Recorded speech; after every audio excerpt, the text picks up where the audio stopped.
What's up, you guys? So it's me, Nikeo, here on the Mary's Helm channel, trying to shape up your day with a bit of positivity. So, you know you are in trouble when you get called into the principal's office first thing in the morning, right?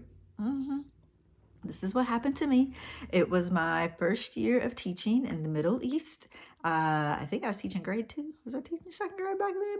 I think I was teaching second grade. I can't remember. It's been a while. But I get called into the principal's office, and she says that, Mr. Kale, I have a parent complaint. I have a parent who's very upset with you. Can you tell me about what happened yesterday during lunch? And I'm sitting here feeling like I'm in the hot seat, and I'm just racking my brain trying to walk through what happened during lunch the day before that this parent is upset with me about. And so I'm racking my brain, and I'm actually thinking out loud as I'm sitting there. I was like, well, I took the kids downstairs to the canteen. We got lunch. We went back to the classroom. We had our lunch. After we had lunch, we cleaned up. Then we had indoor recess. And after recess, we started our lesson. And by the way, we were having indoor lunch and recess during this time because it's really, really hot that time of the year. It's probably like September. And so it's too hot for the kids to play outside. So they have to stay inside for their recess time and their lunchtime, their lunch break. And so I explained this, and I said I just had no idea what happened during lunch. And she said, did anything happen? Did anything happen like during the cleanup? And did you tell any child that they had to clean up? And then I thought for a minute. And then I said, yeah, I had the whole class clean up. I had one student who wasn't cleaning up at that time. And I told him, I said, I was like, you need to clean up. And he told me, Miss, no nanny. And I said, me, no nanny either. Clean up. So I was showing him the clean up. And then he cleaned up his things. And I didn't think it was a big deal that he cleaned up his things. He didn't complain. He didn't look upset or anything. It wasn't, in my mind, it wasn't an incident or an altercation or anything. We moved on. We played games afterwards. We had playtime. We just went on with the rest of the lesson. So I was surprised that I had a parent complain about it. So what was explained to me is that within that culture is that many of the families, and by the way, it's not even just many of the local families, just within that region of the world, even expatriates as well. Many of them, they have nannies, they have drivers, they have cleaners. So they have many people who help within the home. And so in this particular family, the nanny was the person who cleaned up after the kids, and the kids were not supposed to be doing like any type of cleaning on their own. This was very taboo, and I would almost say, I don't want to say beneath them, but within that household, like that's just not what they do. That's what the help does within the house. And so it was insulting to the parent that I had asked their child to clean up. And so she was very, very upset about this particular incident. And so my principal explained to me, in the future, when it's time for the kids to clean up within the classroom, if the boy doesn't want to clean up, just ask one of the other kids to clean it up, or I should clean it up myself. So I walked away from that meeting, yeah, tongue tied today. But I walked away from that meeting just not feeling really positive. And I'm a person who's a lot about positivity. And even like that particular day during lunch, I remember just feeling not good when it was time for the kids to clean up, because again, the boy sat there, he didn't want to clean up, but I didn't want to say anything to him because I'd already been called to the principal's office. So actually one of the other students who were sitting at his table, because I had the kids sit in centers, I kind of made it like a game. I was like, who here at this table can be my leader? I was like, who can help clean up? Who can help the others clean up and clean up the best here at this table? And one of the little students at that table was like, Miss, I can help. And so she cleaned up and she made sure that the whole table area was clean. She was happy to do it. And so this is the way that particular day, after I got informed that I shouldn't say anything to him about cleaning up anymore, that table got cleaned up. But I didn't feel good about that. And the reason that I didn't feel good about that, not because I didn't respect the culture, not because I didn't want to honor what the parent said, but part of who I am is I always look at the holistic approach to education. That's what the S.H.A.P.E model is, right? I'm talking about the social emotional, I'm talking about the health, it's the academics, the A, the P, but it's for everyone. Like everyone has a full human being that they are.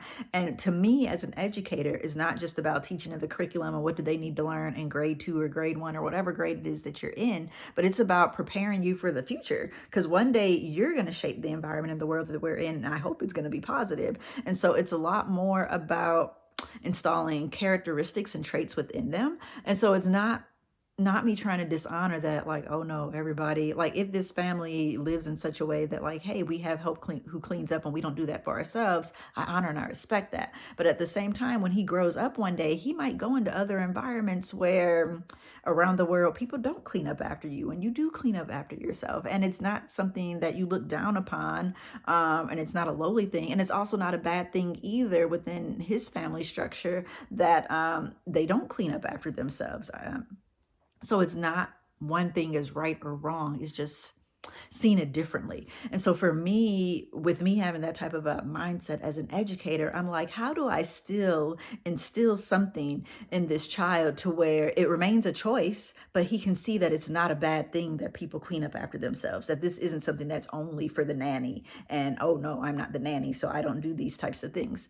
And so I went home that day. I was really thinking about it and praying about it. And I was like, I know what I'm going to do. I'm going to do what I do, what I've been doing for years, which is I try to use positive models when it comes to training behavior with students. And so what I did is I went to the local bookshop. And by the way, for those of you who are watching in the United States, when I say local bookshop, in the Middle East, what they call bookshops are what we call like office supply stores. Okay. But it's the same thing. They just call it a bookshop. It's not the same thing as what we call bookshop. But anyway, I went to the bookshop.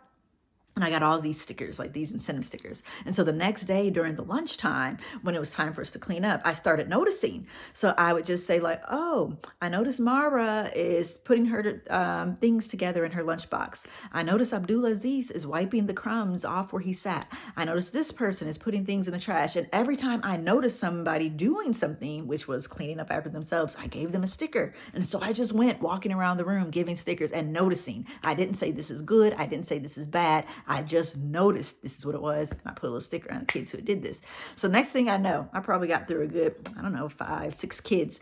All of a sudden I hear, miss, miss, miss, miss, miss. I'm looking and then I see his little hand waving as he's doing miss, miss, miss, miss, miss, miss, miss. He's like, miss, miss, miss, I clean, I clean. And so he's showing me this boy's like cleaned up his whole area on his own. And so just like I didn't make a big deal about it, but just like I was doing for everyone else, I said, I noticed such and such name has picked up their lunch, put it away, and I put a sticker on their shirt.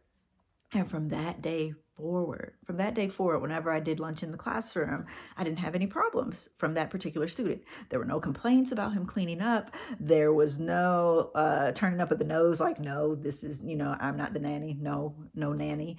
There were no problems. I didn't have any parent complaints either, which means that he didn't go home complaining.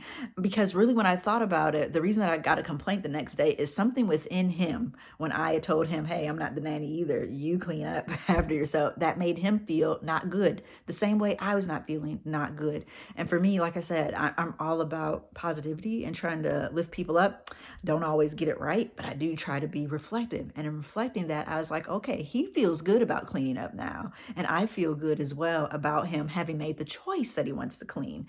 And so for me, I felt really good. Like, one day when he grows up, hey, if he is able to afford the lifestyle to where they have nannies and he doesn't have to clean up and his wife doesn't have to clean up, hey, that's awesome. But if not, it's not something where he's turning up his nose that cleaning up after myself is bad or only certain people are supposed to clean. And so that made me feel like really, really positive.